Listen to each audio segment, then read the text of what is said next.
오늘 말씀은 아름다운 땅으로 인도하시리니라는 제목으로 말씀을 전합니다. 대조효과라는 말이 있습니다. 그 정의가 이래요.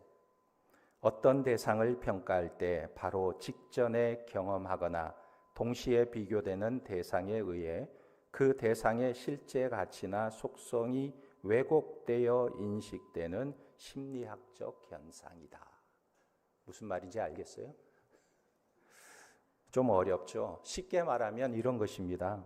예를 들어서 백화점에 가면 100만 원짜리 특등 한우 세트가 진열되어 있어요. 그러면 사람들이 생각합니다. 야, 저거 너무 비싸다. 저거 비싸서 누가 사 먹을까? 그런 생각을 할 때가 있습니다. 그런데 그 옆에 코너에 보면 비슷한 한우가 30만 원에 진열되어 있습니다. 그러면 야, 저 한우는 정말 싸구나 이렇게 생각하면서 그 30만 원짜리 한우를 사게 되는 것입니다. 그래서 상품을 팔 때에는 먼저 제일 비싼 것부터 보여주고 점점 싼 물건을 보여주면서 사람들이 싸다고 생각하게 해서 사게 만드는 것입니다. 이것이 대조효과인 것입니다. 그런데 오늘 하나님도 대조효과를 사용하는 것 같아요. 오늘 말씀에 보면 이스라엘 백성들에게 먼저 광야를 주시고 그 다음에 가나안 땅을 주고 계십니다. 그래서 신명기 8장 1절에서 6절까지에는 광야 생활에 대해서 말씀하고 계십니다. 그리고 그 다음 7절에서 20절의 내용은 가나안 땅을 소개하고 있는 것입니다. 그리고 그 땅을 아름다운 땅이라고 표현하고 있는 것입니다. 그런데 가나안 땅을 이렇게 표현하고 있어요. 7절에 보면 내 하나님 여호와께서 너를 아름다운 땅에 이르게 하시나니 그곳은 골짜기든지 산지든지 시내와 분천과 샘이 흐르고 밀과 보리의 소산지요 포도와 무화과와 석류와 감람나무와 꿀의 소산지라. 여기 보면 그 땅은 시내와 분천과 샘이 흐르고 그랬어요. 무엇을 말합니까? 물이 풍성하다는 것입니다. 그리고 8절에 보니까 밀과 보리와 그랬어요. 이것은 일용할 양식이 풍부하다는 것입니다. 그리고 포도와 무화과와 석류와 감람나무와 꿀이 풍성하다 말하고 있습니다. 그러니까 이 가나안 땅은 너희가 지금까지 38년 동안 걸었던 그 광야에 비해서는 정말 아름다운 땅이고 풍요로운 땅이다. 이것을 말하고 있는 거예요. 광야 생활에 비하면 천국과 같은 곳이다 말하고 있는 것입니다. 그래서 9절에 보면 내가 먹을 것에 모자람이 없고 내게 아무 부족함이 없는 땅이며 그랬어요. 그런데 여기에는 좀 의문이 있습니다. 왜냐하면 지금 가나안 땅이 좋은 이유가 이런 먹을 것이 풍성한 땅이라는 말이에요. 그렇다면 한 가지 의문이 생기는데 그러면 이런 먹을 것이 있으면 정말 좋은 땅인가? 먹을 것이 풍부하다면 그 땅이 정말 좋은 곳인가? 우리의 인생이 먹을 것이 풍부한 것으로 평가할 수 있는 것인가? 예를 들어서 성경에 보면 아무리 먹을 것이 많이 쌓아놓은 부자도 어리석은 자여 이렇게 말하고 있어요. 아무리 많은 재산을 상속받은 사람도 탕자라고 말하고 있습니다. 그러니까 이 가나안 땅이 좋은 이유는 정말 먹을 것이 많아서 먹을 것이 풍부해서 좋은 곳인가? 이 질문이 떠오르는 것입니다. 더군다나 여기서 말하는 밀과 보리, 석류, 포도, 무화과, 기름, 꿀 이런 것들은 가만히 생각해 보면 가나안 땅에만 있는 것이 아니라 우리나라에도 다 있는 거예요. 우리나라에도 풍성이 나고 있는 것입니다. 그렇다면 이런 대조법으로 보면 가나안 땅보다 우리나라 땅이 더 복되고 아름다운 땅이라고 말할 수 있는 거예요. 그런데 왜 하나님은 대한민국을 좋은 땅이라고 말씀하지 않고 오직 가나안 땅만을 아름다운 땅이라고 말하고 있을까요? 저는 20대에 이스라엘에 가서 살아보았어요. 그리고 그 땅을 보려고 약 8,000km를 차로 다니면서 샅샅이 구경을 했습니다. 그런데 그 땅을 보니까요, 아주 메마르고 척박한 땅이었어요. 산은 벌거숭이 산이고 물은 부족하고 별로 없습니다. 물이 있어도 이 물은 석회질이 많아서 그냥 마시면 안 되는 물이에요. 저 그림을 보면 저 땅을 누가 바라보고 있었느냐? 느보산에서 모세가 본 가나안 땅이 저 모습이에요. 그렇다면 실제로 우리나라 땅이 훨씬 더 아름답고 천국 같은 곳입니다. 그래서 우리나라 땅은 삼천리 반도 금수강산이라고 말하지 않습니까? 우리나라를 보면요, 얼마나 아름다워요. 산을 보더라도 아까 이스라엘과 비교해 볼 때 비교가 되지 않죠. 얼마나 숲이 우거져 있고 단풍이 들고 계곡에는 맑은 물이 흐르고 오죽하면 삼천리 반도 금수강산이라고 말합니까? 금수는 무슨 말입니까? 비단, 금, 수, 비단으로 수를 놓은 듯한 그런 땅이라는 거예요. 그러니까 얼마나 아름다운 곳입니까? 그래서 객관적으로 보면 우리나라 땅이 훨씬 더 아름다운 땅이에요. 그런데 왜 하나님은 가나안 땅을 아름다운 땅이라고 말씀하고 있을까요? 그 이유가 있습니다. 그것은 한 가지, 이스라엘이 가나안 땅을 눈앞에 두고 40년의 광야를 경험했기 때문에 그래요. 40년간 광야길을 걸었기 때문입니다. 그러니까 그 가나안 땅은 꿈에도 그리던 땅, 너무나 좋고 아름다운 땅이었던 거예요. 제가 예전에 무전여행을 하면서 일본에 처음 갔습니다. 후쿠오카에 도착해가지고 이제 동경으로 올라가려고 하는데 돈이 없으니까 신간센은 탈 수가 없고 노보리 덴샤, 그냥 올라가는 그냥 보통 열차, 이걸 타고 약 50시간이 걸려서 한 3일, 4일 걸려서 동경 도착하는 것입니다. 그런데 기차가 끊어지면요, 그냥 대합실에서 자야 돼요. 신문지 깔고, 봄이니까 새벽이나 저녁에는 상당히 추웠어요. 신문지 깔고 대합실에서 그냥 자다가 새벽에 기차가 출발하면 또 타고 올라가고 또 타고 올라가는 것입니다. 그리고 밥을 풍족히 사 먹을 수가 없었어요. 라면 한 그릇이요, 한국과 비교해 보니까 5배나 차이가 나요. 얼마나 비싼지. 그러니까 그걸 몇 끼니 사 먹을 수가 없으니까 하루 한 끼 겨우 사 먹으면서 동경에 올라갔어요. 그러다가 동경에 가서 직장을 구하고 회사에서 주는 아파트에서 잠을 자니까 그곳이 천국과 같았어요. 이야, 너무나 좋다. 천국과 같구나. 그리고 첫 월급을 받았습니다.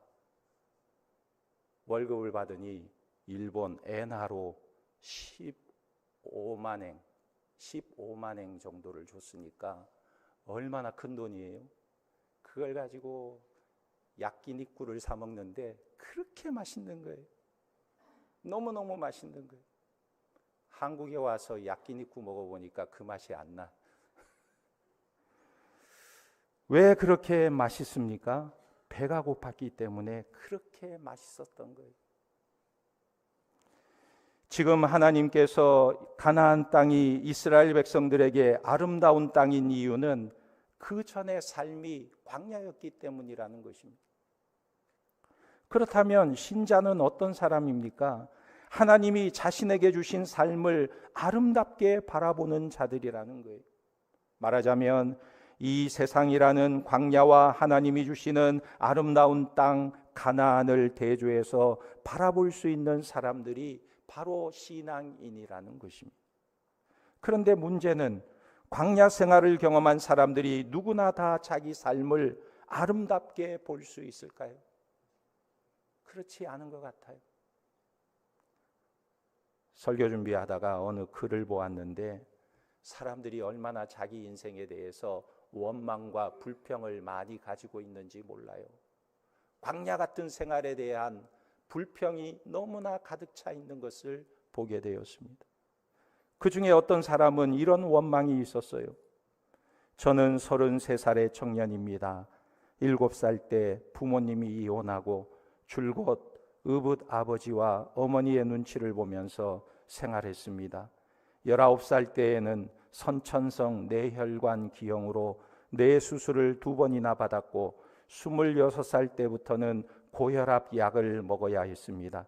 20살 때부터는 편의점 아르바이트, 짜장면 배달을 하면서 공부하고 있습니다. 문제는 이런 저를 엄마는 몰라준다는 사실입니다. 병밖에 물려준 게 없으면서 정말 미안하다고 한마디 말도 한 적이 없습니다. 그 때문인지 저는 항상 남을 욕하고 원망하는 못된 사람이 되었습니다. 이런 글이 있었어요. 이 글을 읽으면서 마음이 너무나 아프고 안타까웠습니다. 나에게 병밖에 물려준 게 없으면서 나에게 병밖에 물려준 게 없으면서 이 말을 하는 모습을 볼 때 너무나 안타까웠어요. 광야가 자신에게 아름다운 땅을 보게 하는 것이 아니라 끊임없이 원망하는 모습이 너무나 안타까운 것입니다. 광야를 경험했다고 해서 누구나 다 자기 삶을 아름답게 보는 것은 아니라는 거예요. 그래서 하나님은 11절에 이렇게 말씀하고 계세요. 내 하나님 여호와를 잊어버리지 않도록 삼갈지어다 그랬어요.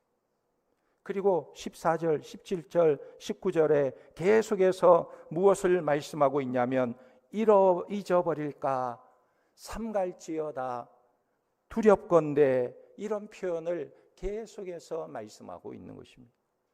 이런 말을 연속적으로 하는 이유가 무엇일까요? 이것은 광야의 경험이 있다고 해서 누구나 다 가나안을 아름답게 보는 것이 아니라는 것입니다. 광야의 경험이 모든 사람에게 지금 현재를 아름답게 보여주는 것이 아니라는 거예요. 그래서 하나님이 말씀하고 계시는 것입니다. 기억하라, 기억하라, 기억하라.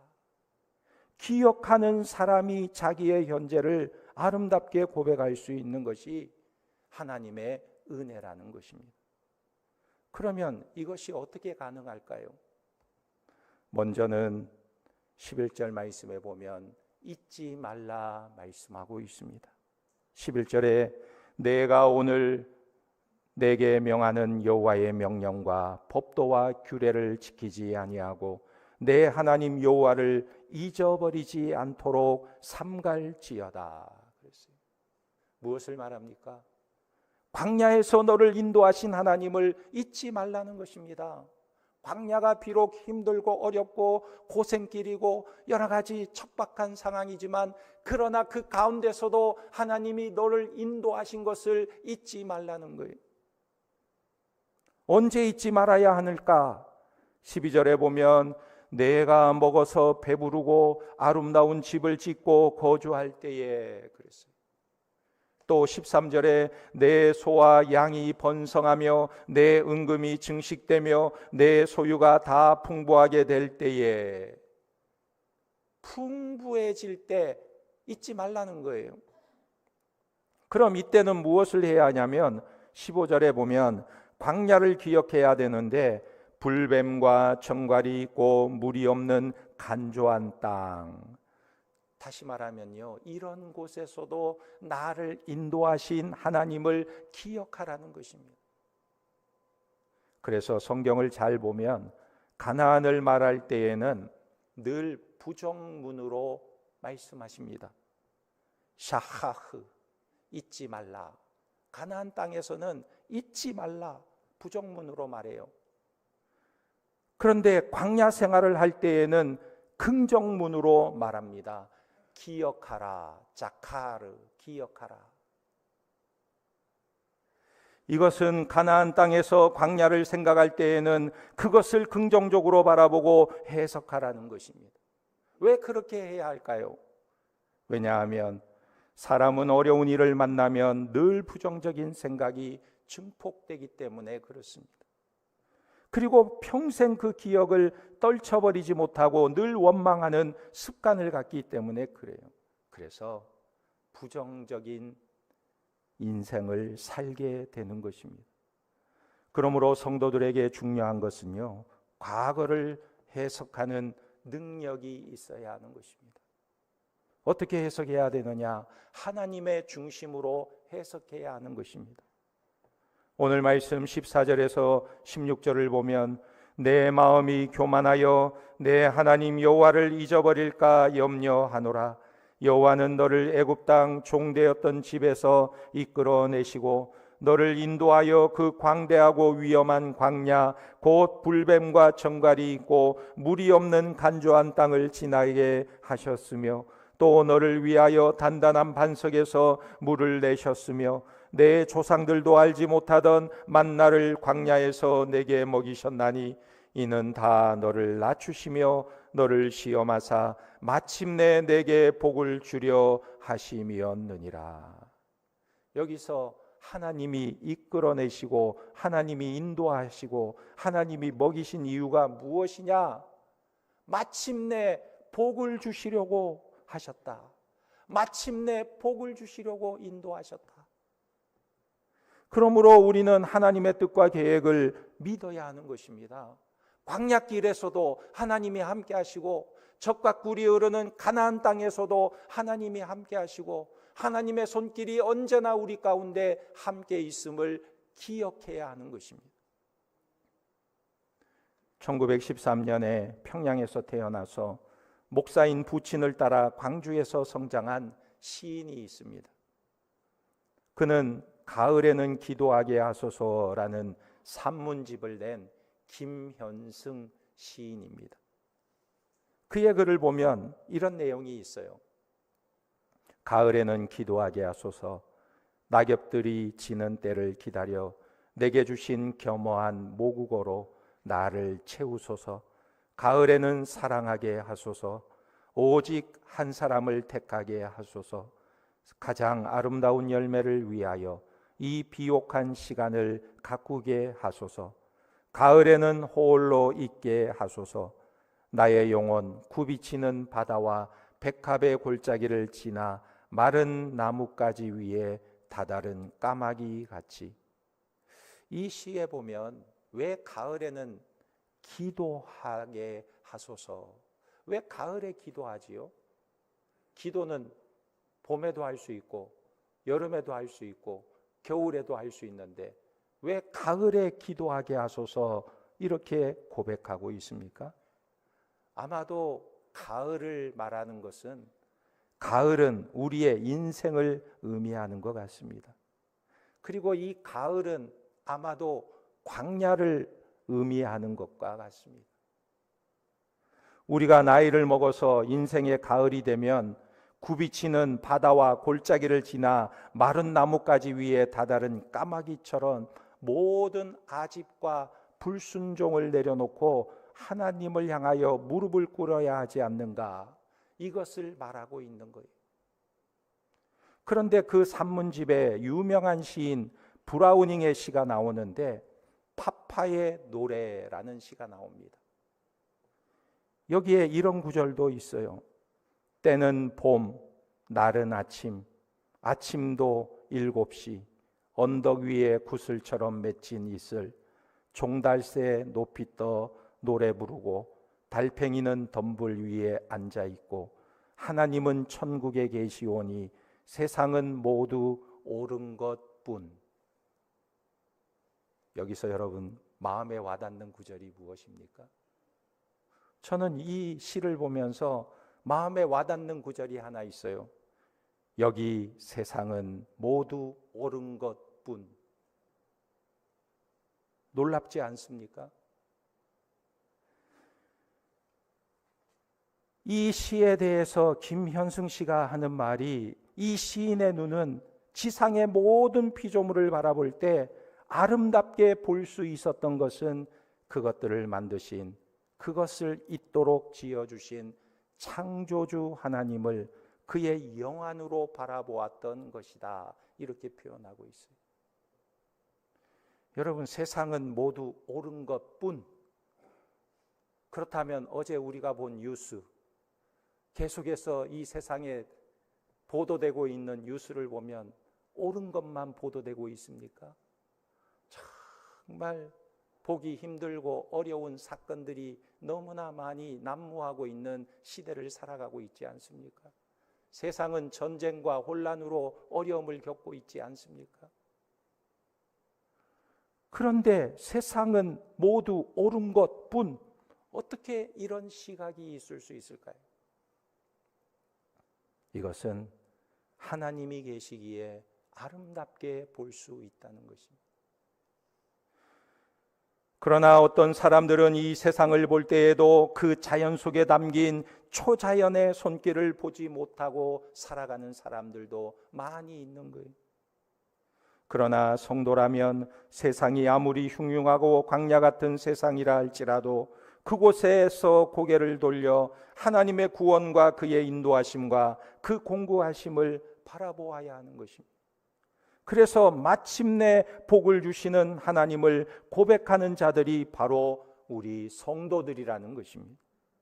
그래서 이것을 알고 믿는 사람의 모습을 10절에 이렇게 표현하고 있어요.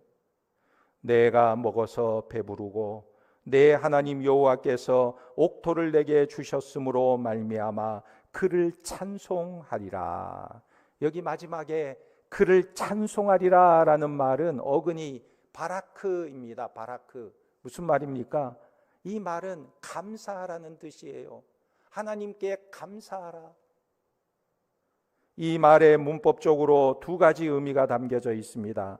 너는 자연스럽게 그분을 감사하게 될 것이다, 이런 의미가 있고, 또 하나는 감사하라고 요청하는 것이기도 합니다. 왜냐하면 이렇게 감사 찬송하는 사람만이 자기가 살아온 삶을 하나님의 은혜라고 말할 수 있고 앞으로 살아갈 인생을 아름다운 땅이라고 말할 수 있기 때문에 그렇습니다. 여러분들이 그런 성도들이 되시기를 주님의 이름으로 축원합니다. 그렇다면 우리는 현재의 삶을 말할 때에도 어떻게 말해야 합니까? 하나님이 함께 하셨음을 고백해야 하는 거예요. 17절에 그러나 내가 마음에 이르기를 내 능력과 내 손의 힘으로 내가 이 재물을 얻었다 말할 것이라. 여러분, 이런 마음이 들 때, 이럴 때 어떻게 하라고 하나님이 말씀하고 계십니까? 18절에 내 하나님 여호와를 기억하라. 그가 내게 재물 얻을 능력을 주셨음이라. 이같이 하심은 내 조상들에게 맹세하신 언약을 오늘과 같이 이루려 하심이니라. 무슨 말입니까? 현재의 삶을 말할 때에 하나님이 하셨다라고 해야 한다는 거예요. 말하자면 생활이 풍요로워지면 인간은 모든 영광을 자신에게 돌리려는 유혹에 빠지기 쉬운 거예요. 눈앞의 부와 행복이 하나님을 바라보는 눈을 멀게 하고 자기 자신만을 확대시켜 보게 만든다는 것입니다. 그래서 만사 형통이 다 자신의 지혜와 능력 때문이라고 착각하게 되는 것입니다. 그러나 로마서 11장 36절에 보면 이는 만물이 주에게서 나오고 주로 말미암고 주에게로 돌아감이라. 그에게 영광이 세세에 있을지어다. 아멘.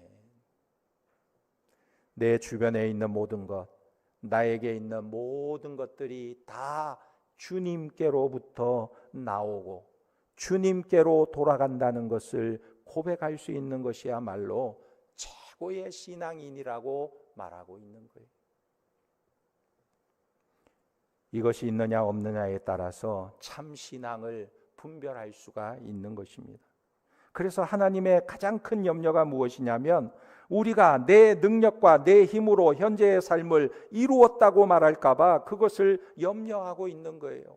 하나님이 인도하셨고 하나님이 능력을 주셨고 하나님을 힘을 주셨는데도 모든 것을 내가 다 이루었다고 말하는 것은 하나님께서 가장 염려하시는 문제라는 것입니다. 정말 여러분, 우리에게 그런 능력이 있습니까? 내가 모든 것을 다 이룬 것 같지만 정말 나에게 그런 능력이 있어서 그것을 이룬 것일까요? 혹시 나에게 능력이 있다 하더라도 광야에 있다고 한다면 내 능력이 무용지물일 거예요. 전쟁이 일어나거나 질병이 돌거나 그러면 내 능력이 무용지물이 되는 거예요. 그러므로 현재의 평안과 번영에 대한 시각을 우리는 바르게 가져야 하는 것입니다. 지금까지의 삶을 돌아보면 정말 내 힘으로 된 것이 아무것도 없습니다. 이 고백이 우리의 고백이 되어야 하는 것입니다. 그런데 어느 순간에 자신을 자랑하고 교만해 있는 자신의 모습을 보게 되는 거예요. 그런데 하나님은 그것을 철저히 제거하시는 것입니다. 왜 그렇습니까? 자기의 의로움, 자기의 자랑은 성경이 말하는 죄의 핵심이기 때문에 그렇습니다. 한국경제신문의 로버트 그린의 권력의 법칙이라는 책이 소개된 적이 있었어요. 그 책에는 이런 내용이 있습니다. 그린은 세상은 음모가 난무하는 게임터다 이렇게 말하면서 어차피 권력 게임을 피할 수 없다면 게임의 달인이 되어라 이렇게 말한 것입니다. 그러면서 총 48개의 권력 법칙을 제시하는데 거기에는 자기 혁신의 노하우부터 주도권 장악, 신중한 아부, 우회 조종술, 전략적 후퇴, 승자의 저주까지 권력을 얻고 유지하며 행사하는 방법에 대해서 말해주고 있습니다. 예를 들면요, 2차 세계대전 당시에 세계대전이 끝날 무렵에 아이젠하워 장군은 연합군이 파리에 입성하게 될 때 제일 먼저 연합군이 입성하라고, 선두에 서라고 명령을 했습니다.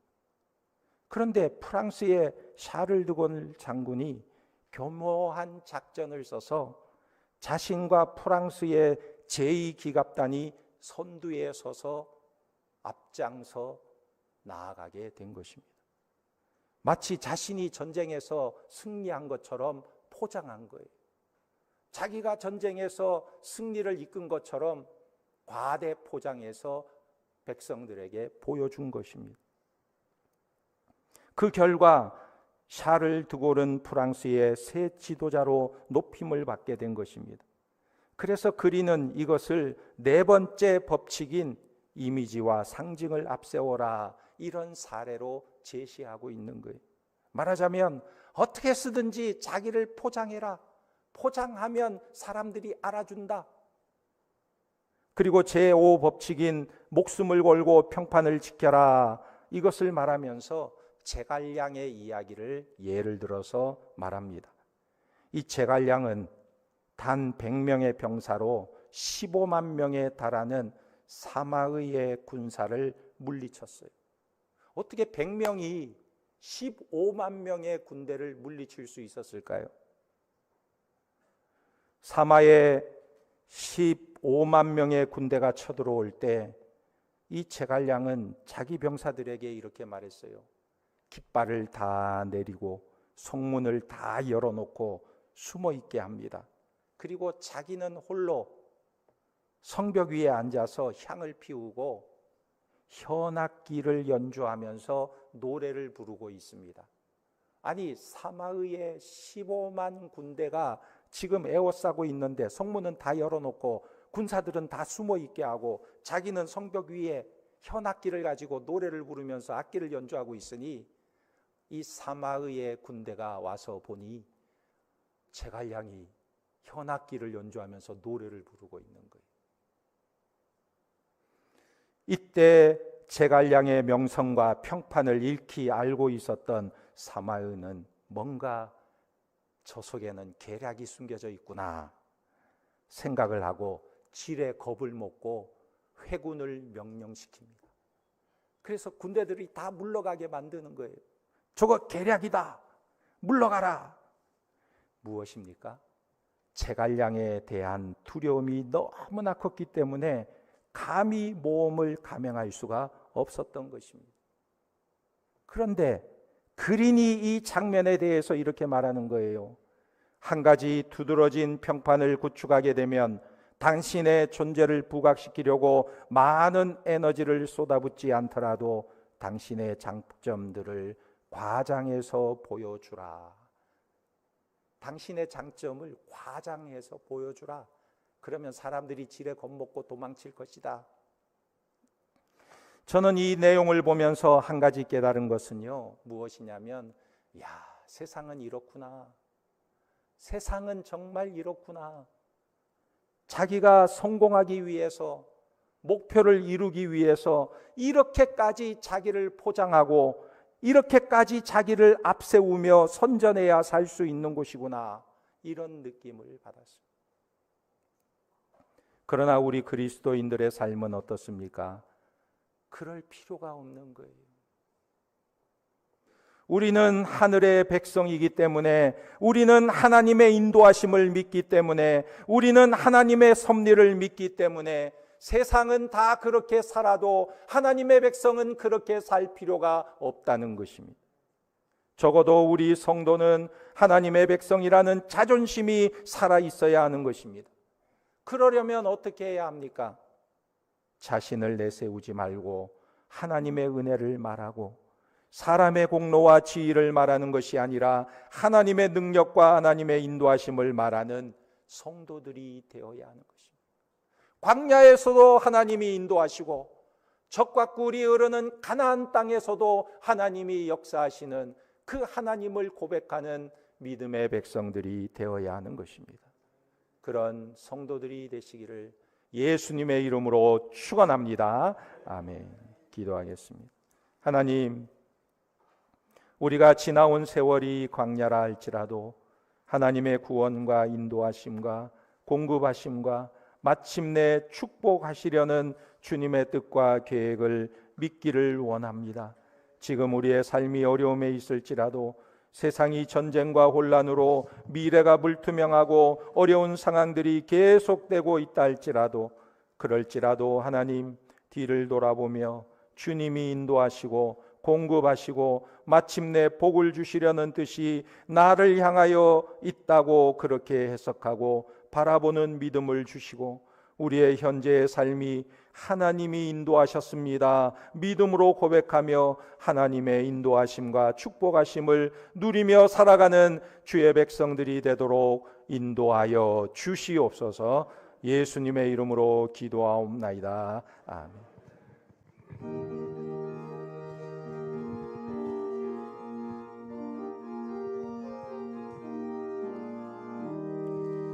세상 모든 풍파 너를 흔들어 약한 마음 낙심하게 될 때에 내려주신 주의 복을 세어라.